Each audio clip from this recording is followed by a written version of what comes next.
My machine I'm using now is already a Hyper-V server, but to install the role, two easy ways we can do that. One is to go to Server Manager,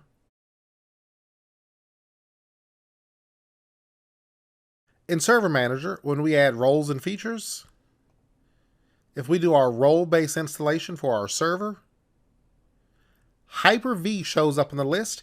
We can simply select it and it will install. Now this is one of the very few roles that actually requires the server to reboot after you install it. But you can select that and you can simply install it.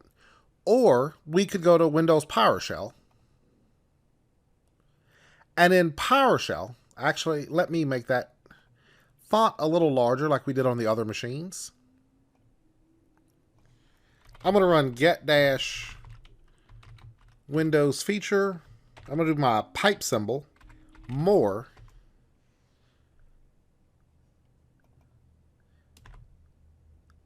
You can see that Hyper-V shows up installed.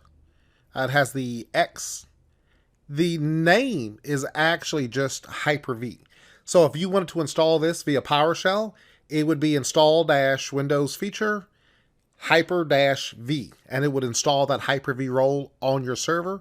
But as we can see here, mine is already installed, so I'll just exit out of that.